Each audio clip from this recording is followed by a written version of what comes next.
आज हम एक कहानी के माध्यम से जानेंगे भगवान महावीर की अंतिम देशना का तृतीय अध्ययन चतुरंगीय। इस संसार में प्राणी को 4 परम अंगों की प्राप्ति दुर्लभ है।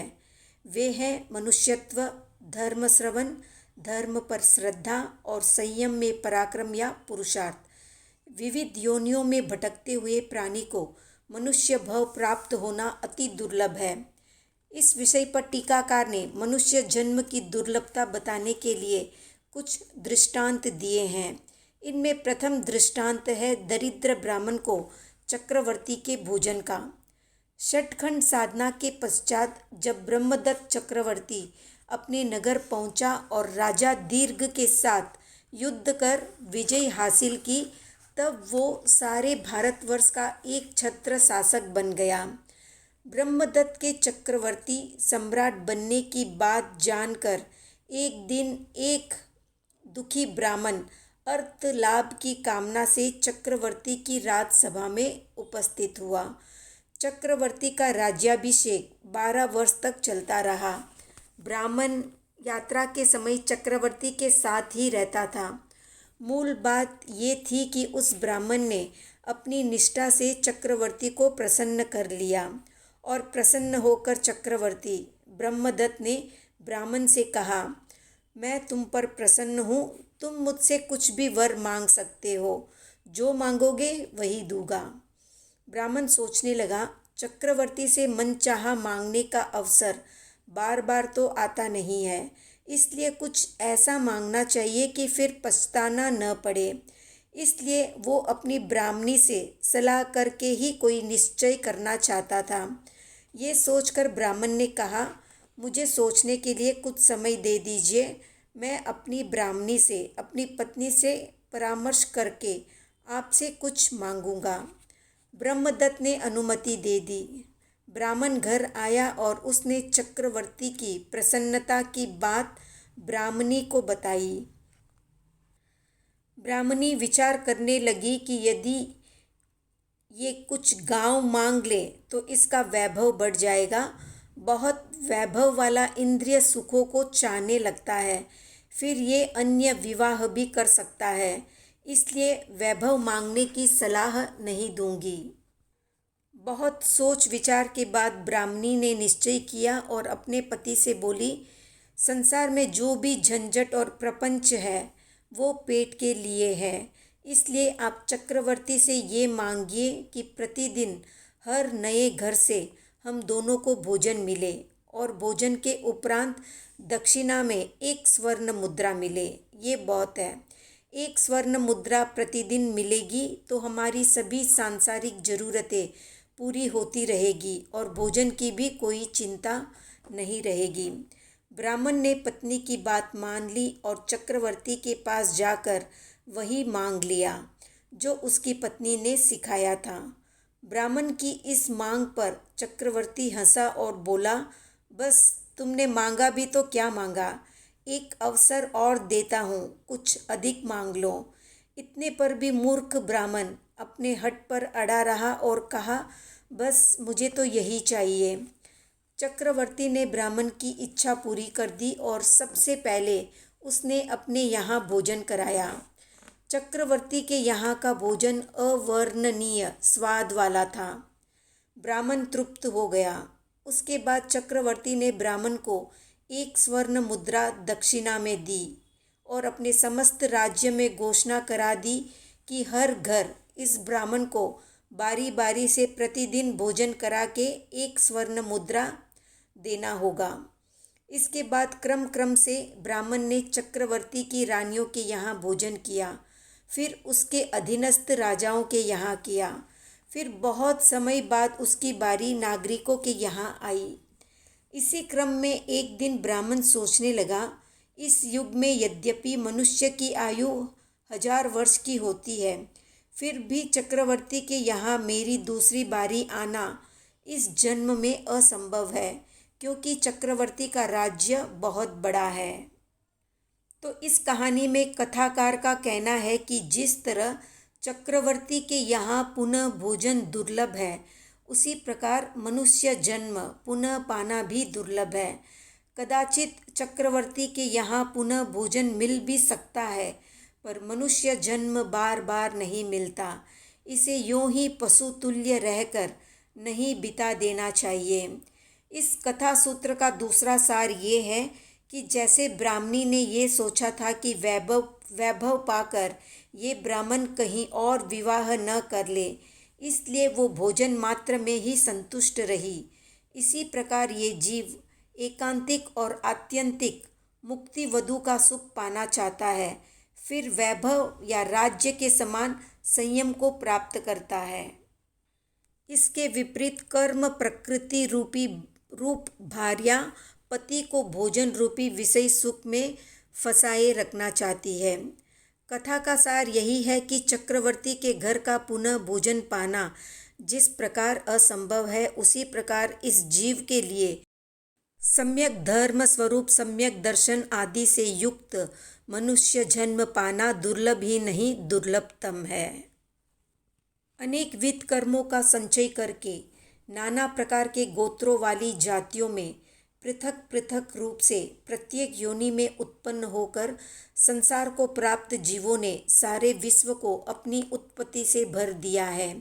भगवान आगे कहते हैं कि स्वकृत कर्मों के अनुसार जीव कभी देवलोक में, कभी नरक में, कभी असुर संबंधी निकाय में जन्म लेता है।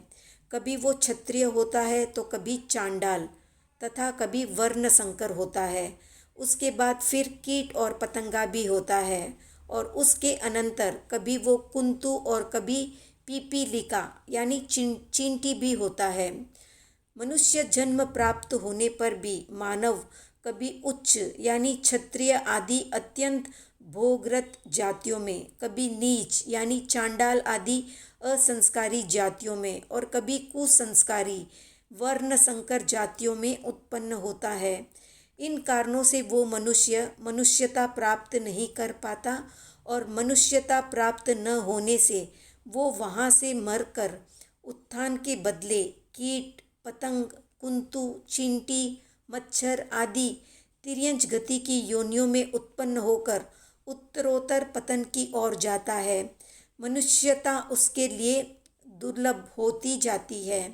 जिस प्रकार राजा आदि क्षत्रिय सभी प्रकार के मनोज्ञ यानी मन को प्रिय लगने वाले ऐश्वर्य एवं शब्द आदि विषय सुख भोगों के साधनों का उपयोग करते हुए उनसे निर्वेद को प्राप्त नहीं होते, उसी प्रकार कर्मों से अधम बने हुए अथवा क्लिष्ट निकृष्ट अशुभानुबंधी कर्मों वाले प्राणी आवर्त रूप विविध योनियों में परिभ्रमण करने पर भी उसी प्रकार कदापि निर्वेद यानी इन कर्मों से कब छुटकारा होगा, इस प्रकार की विरक्ति को प्राप्त नहीं होते। जो प्राणी ज्ञानावर्ण्य आदि कर्मों के संग के कारण अति मूढ़ दुखित और घोर वेदनाग्रस्त है, वे नरक तिर्यंच किलविषिक देव आदि दुर्गति संबंधी मनुष्येतर योनियों में जन्म लेकर विशेष रूप से आत्मपतन पाते हैं। अति दीर्घ काल के पश्चात भाग्योदय से कदाचित काल क्रमानुसार मनुष्य गति को रोकने वाले नरक गति प्राप्त कराने वाले अनंतानुबंधी कषाय क्लिष्ट कर्मों के नष्ट हो जाने से जीव क्लिष्ट कर्मनाश रूप शुद्धि को प्राप्त करते हैं। फलतः कषाय की मंदता, प्रकृति भद्रता, विनीतता, सदयता और अमरता आदि गुणों के कारण विशेष शुद्धि हो जाने से मनुष्य आयु का बंध होता है और जीव मनुष्यत्व और मनुष्य जन्म प्राप्त करते हैं। मनुष्य गति संबंधी औदारिक शरीर को पा लेने पर भी विशुद्ध जिन प्ररूपित तीर्थंकर प्ररूपित धर्म का श्रवण करना अत्यंत दुर्लभ है। आगे भगवान बताते हैं कि ऐसे धर्म का श्रवण तो सुलभ है जिसके उन्नायक खाने पीने और ऐश आराम करने की इंद्रिय विषय भोग की खुली छूट देते हो, किंतु इसके विपरीत जिसे सुनकर व्यक्ति में 12 प्रकार के तप, क्षमा आदि 10 धर्म और अहिंसकता को ग्रहण करने की प्रेरणा जागती हो, वही विशुद्ध धर्म है। मनुष्यत्व को प्राप्त कर लेने के बाद श्रवण का संयोग मिल जाने पर भी धर्म विषयक रुचि रूप श्रद्धा तो अत्यंत दुर्लभ है, क्योंकि न्याय संगत सम्यक दर्शन आदि रत्नत्रय मोक्ष मार्ग के विषय में सुनकर भी बहुत से लोग सर्वथा श्रद्धा भ्रष्ट हो जाते हैं। धर्म श्रवण और श्रद्धा को प्राप्त करके भी संयम में पुरुषार्थ अति दुर्लभ है। बहुत से लोग संयम में अभिरुचि रखते हुए भी इसे सम्यक रूप से स्वीकार नहीं कर पाते। मनुष्यत्व या मनुष्य जन्म को पाकर जो व्यक्ति धर्म श्रवण करता है वो सम्यक ज्ञान प्राप्त कर लेता है और उस पर श्रद्धा करता है। इससे वो सम्यक्त्व प्राप्त कर लेता है और फिर संयम में पराक्रम करता है। इससे सम्यक चारित्र का पालन करता है और तपस्वी होकर निदान आदि से रहित प्रशस्त तपश्चरण करता है।